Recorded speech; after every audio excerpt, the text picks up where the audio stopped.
I'm your host, Joy Irungu. This is a ladies' show where we come on board and tell every woman outside there, you know what? You can turn your pain into power, regardless of what you're going through. Somehow, it will work out for the better. And today we have a guest, Beatrice. Her story is of hope and faith.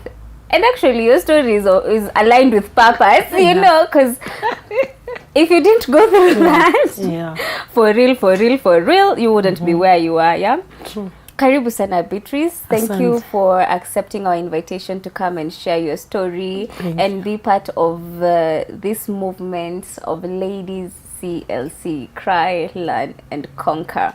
Amen. And you can just tell us who Beatrice Malika is. Okay, my name is Beatrice Malika. I'm married. I'm a mother of two. I run a charity institution, a charitable institution, a free education school in the slums with 400 children, and a rescue home with 40 children.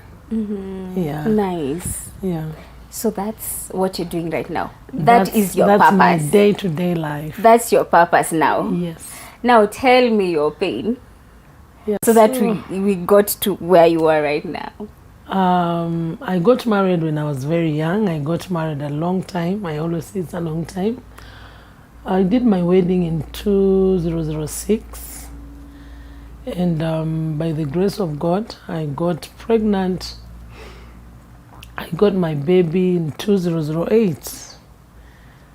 And when my baby was 6 weeks, my husband is not Kenyan, he's from Germany. So by the time I was about to deliver, his stay was now over according to his visa. But he was so scared. I would tell him every time, go and renew your visa. You know, that is the time Kajwang, the late Kajwang, was really deporting people. So I would say, please just go and renew your visa so they don't deport you. And he ended up even telling me, when you give birth to that child, you should call that child visa. But because he was holding a senior post in a certain firm, when the auditors and what have you were checking out, they realized that his visa had expired, and it was still working as an expatriate. So he had to be deported. I've just delivered. I'm a stay-at-home mom, and it was not easy. We were living at Adams Arcade.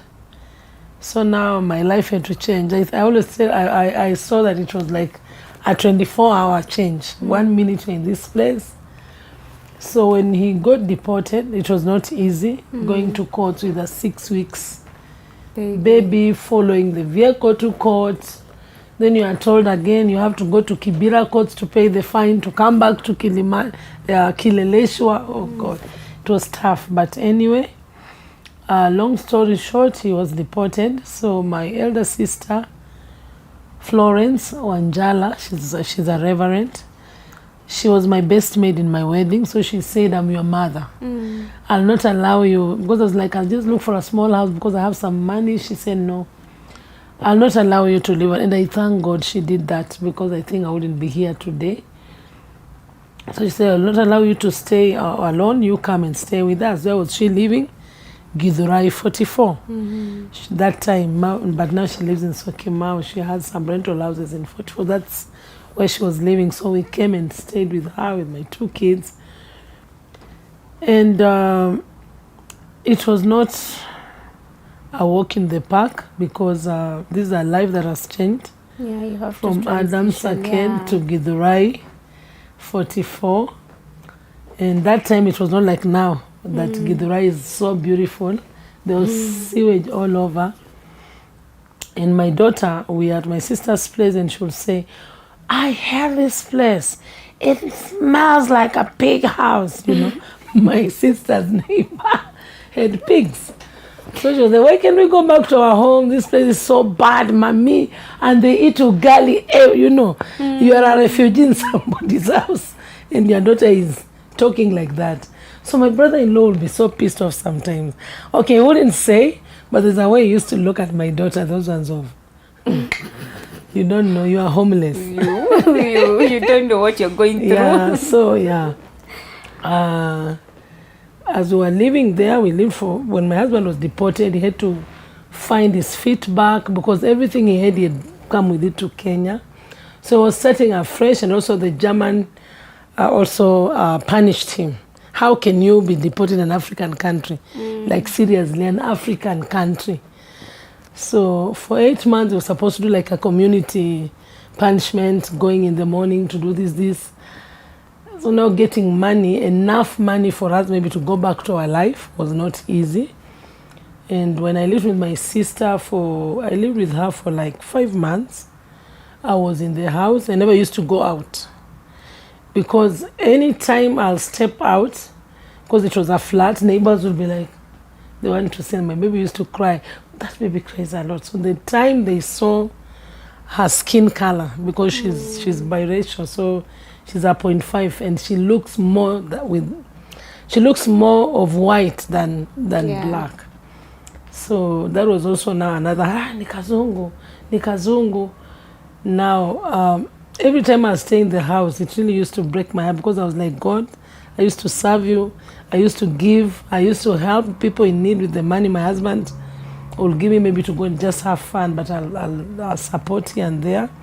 But I was wondering how comes here I was in somebody's house, not knowing even what tomorrow will take me, where it will take me, and now friends and relatives telling me, we usahau hiyo.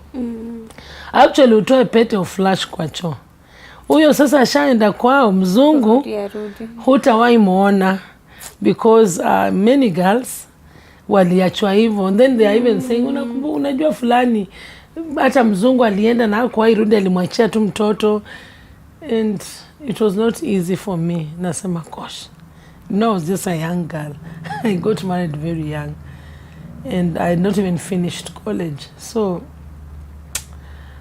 I moved out to a smaller house, because now my nieces I was inconveniencing their space.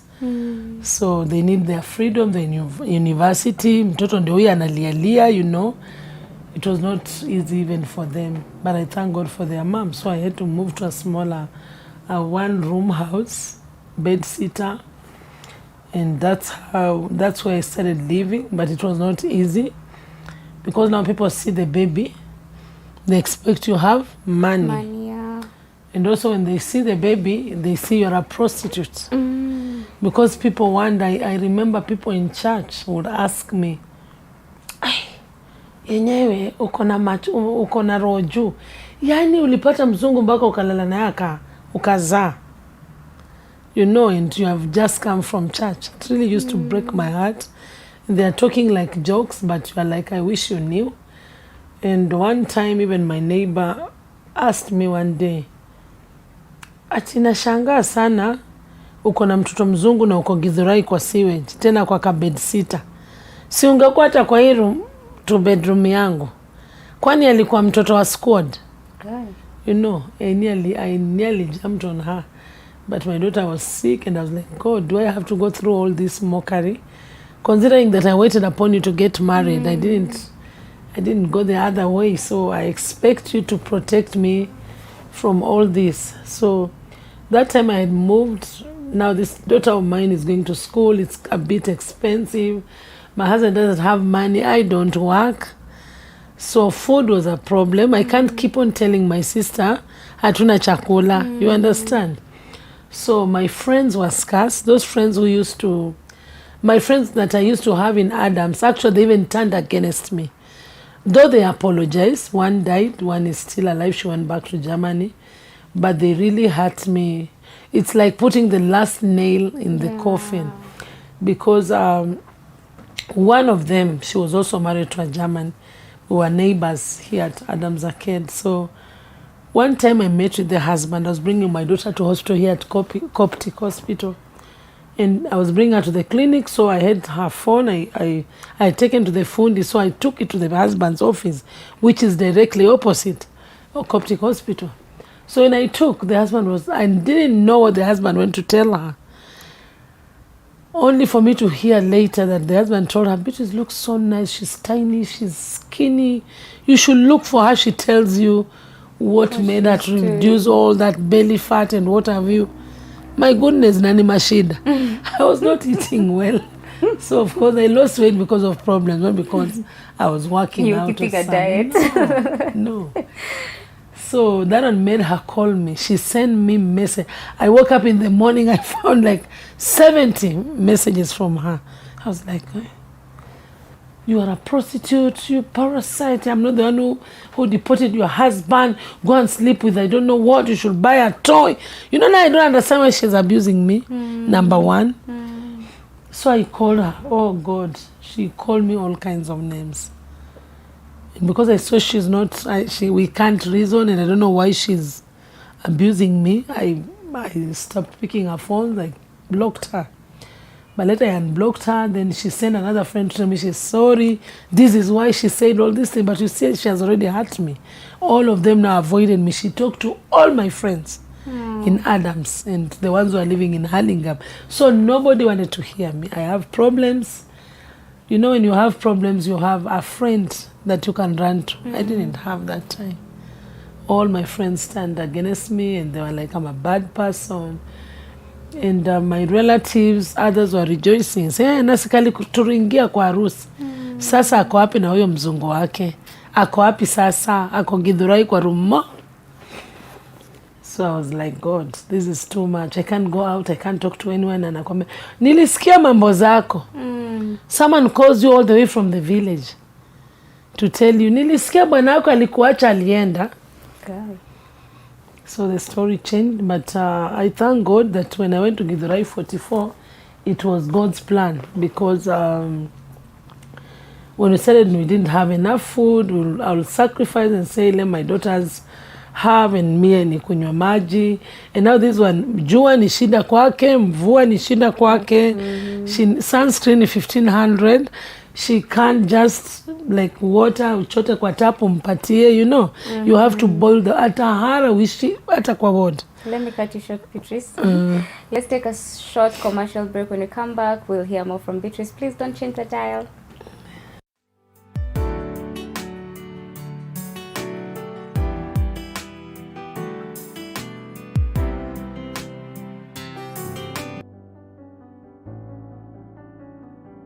Ability is common in everyone. Those abled differently also have immense ability.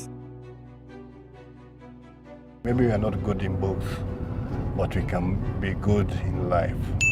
They reach beyond the limits in their special, different way. If the society can just be careful on what they call them and how they refer to them, that would at least be better. They need to be loved. They have feelings. They would like to give love. It's a natural thing. Catch their story on Beyond the Limit on TV 47 every Saturday at 7:30 p.m. The brain does not exactly know how to differentiate physical pain from the psychological. Nilikuwa na feel nimefeel hata watoi wangu. This month, our sisters, mothers and friends share their heartfelt stories of the pain and struggles with Joy Irungu. We are all about being authentic and sharing our lifetime experiences to speak hope and empower a woman who's probably going through a rough patch. Join us as we unravel the heartache. So the doctor told me she has only 2 weeks to live. Mimi nilikaa tu.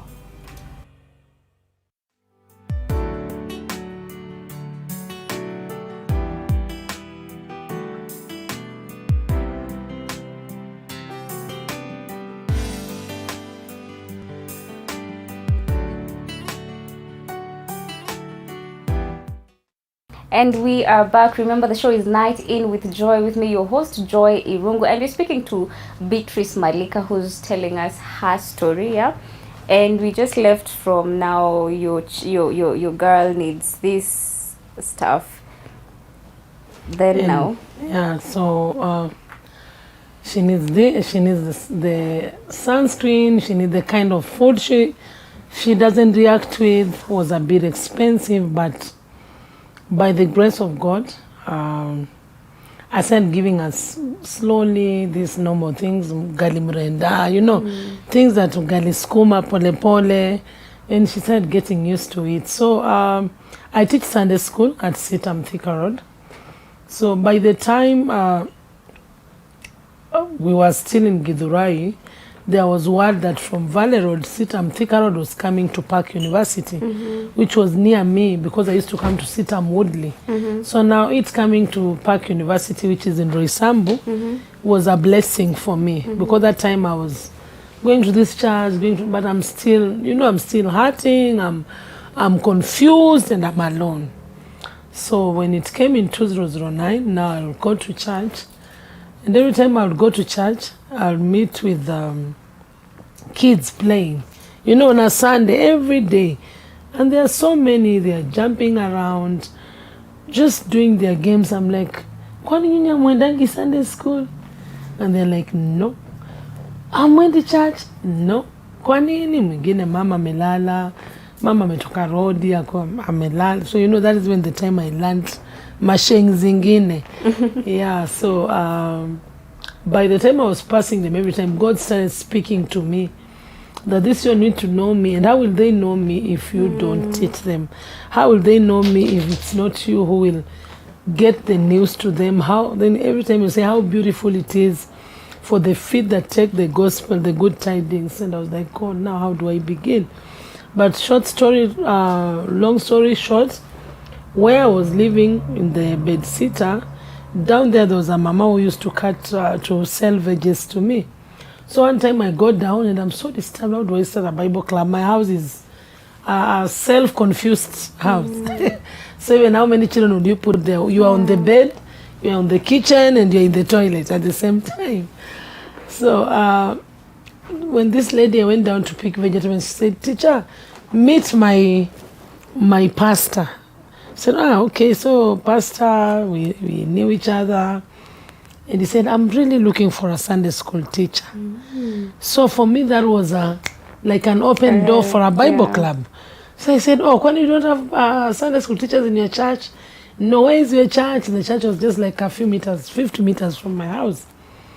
And I said, we can have a deal. I can do Bible clubs in your church if you allow me on Saturdays. So as you're still waiting upon God to give you a teacher, I can be teaching the children in your church. So there's this boy, I used to love him a lot. And every time I'll pass, because now I had to set a salary for just these kids, what I went through in Githurai 44 taught me that truly children suffer and we need to open our eyes and reach out to children. So this one boy really got my attention. Every time he would see me, he would really give me a big smile. So I really got interested. Dan, tell me more about you. How did you come here? Where do you sleep? He said, unafikiri hata kukubaliwa huku ni rahisi? Mimi nilianzia tao. Mambo niliona tao. Ndio kwa sababu nilikuja huku, nilisikia huku kuko better. So I was like, what happens in town? Then he was telling me, there are these guys, my fellow street kids. When I went there, I was only 8. And this big guy told me to bend. Now he didn't know he was going to be sodomized. So he sodomized him. He said, I'm initiating you to be part of us. And then he said, whatever I've done to you, we are holding this dog. Do it to this dog. Jesus. And he had to do it or the knife was up. So he did it to the dog. So as he was telling me this, I really now started getting a heavy burden, more passion for these kids. I'm like, my God. So hata nilikuwa na complain Githurai, kumbe hata nilikuwa vizuri. Now if this is what these children are going through, alitoka nyumbani because the mom and the dad died, and the uncle used to choke him akilewa. So amekimbia kwa street, na ndio hivyo mambo imemfanyikia. So I started a school for such children. This one, God started speaking to me now. You see, these ones, they need love, they need healing, So I started a free school where in Gomongo, because most of them were from there. And that is how Glory Christian was born. So I started the school. It's called Glory Christian Education Center. So in the school now again, one morning, 2017, One morning I'm going to work and my pastor calls me, kesho ukwe kwa ofisi nataka kukuona. So I'm like, what is the problem? But I had started dreaming again. God telling me, look at these children in this dark world. You need to pull them out. So I'm like, kwanza me, I want you to do a miracle for me. My husband should be here immediately. The 5 years are over. Because when he was deported, he was given 5 years. And actually God kept his bargain. Immediately after 5 years, my husband was deported on 26th of August. of October. He came back the same time. The same date. So I was like, at least this one God has answered. Yeah. And let me just ask before you continue, all this time that you're helping other children, your baby is still sick? Yes, and actually my daughter was sick. I had not mentioned. My daughter was diagnosed with a terminal illness. So here, my firstborn daughter has a terminal illness, and she can't play like other children. She can't run. This other one cannot survive with anything, the sun and what have you. And I don't have a job. So as I'm serving these children, I'm leaving my daughter sometimes in the ICU.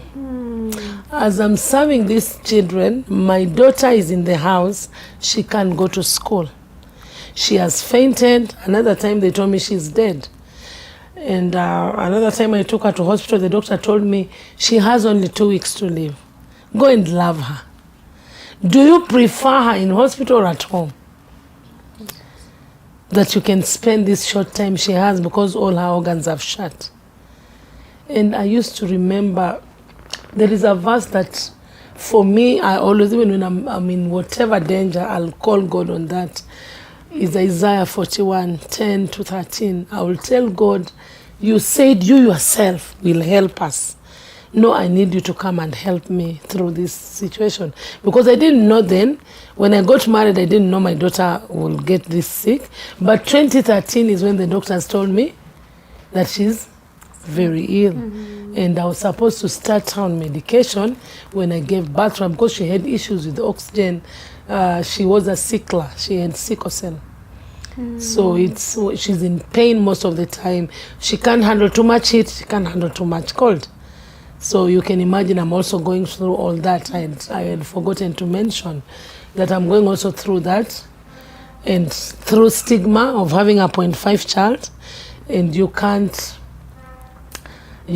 go somewhere and say you have a problem because uko na mtoto mzungu. Unless hata kama ulikuwa malaya anaweza kukusaidia. So what I can say is I've just made the story short because of time, but I went through a lot of trauma. I went through a lot of rejection. I went through a lot of name calling. Actually, you know, when you are depressed, you don't dress well. So for 10 years, I went through the question of, huyu ni wako, huyu mtoto ni wako kweli. When I go to the salon with her, I'm told, na wazungu wamekutrust na mtoto wao wake. So wanakulipa vizuri. So in short, they've seen a mouse girl. Only for me kutoa matiti ninyonyeshe mtoto, then wanataka kucollapse. And then, how comes you are humble? Haujatutukana? Sijui mademo wazungu wanakuanga na maringo. You know, I have so much on my hands. I don't even think I have time for such quarrels. And for those who have a child who has a terminal illness, it is not easy. There is nothing joy as hard as going to bed and knowing that you might wake up to a child's corpse next to you. I went through it 2013 until 2019 is when my daughter got healed. So look at all those years, 7 years. I went through that turmoil of this hospital and that hospital. Stigmatization, the school didn't want her in, even the high school didn't want her in. So she gave up on her life. She tried to commit suicide 3 times. The 3rd time she nearly succeeded. But let me tell you, I always say, what kept my daughter alive to this moment, it's God. So if you have any illness, anybody who has a sick child, and you seem like there is no hope, there is hope.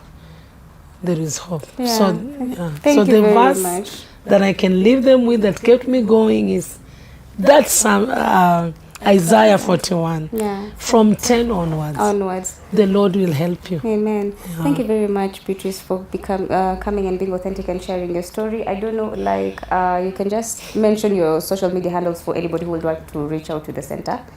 So if you want to reach out to us, because we have a rescue home and we have a school, it's Glory Christian Education Center and Rescue Home. That's our Facebook account.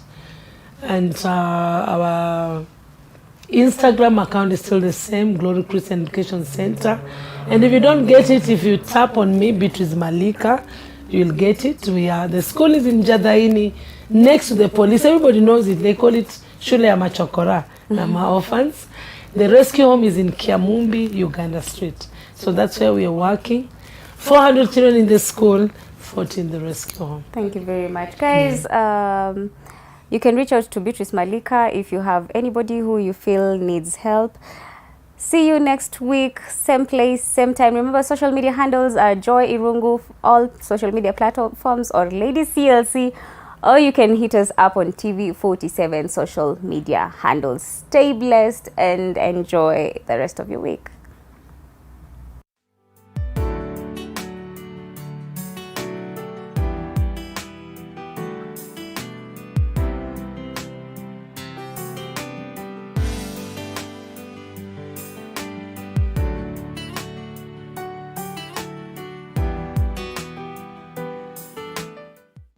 We value your feedback. If you would like to send questions, comments, or suggestions for your favorite TV47 shows, call us on telephone number 0740-047-047 or email us at maoni@tv47.co.ke. You can also write to us on PO Box 2358/00621, Nairobi. You can also drop your complaint or feedback at our offices located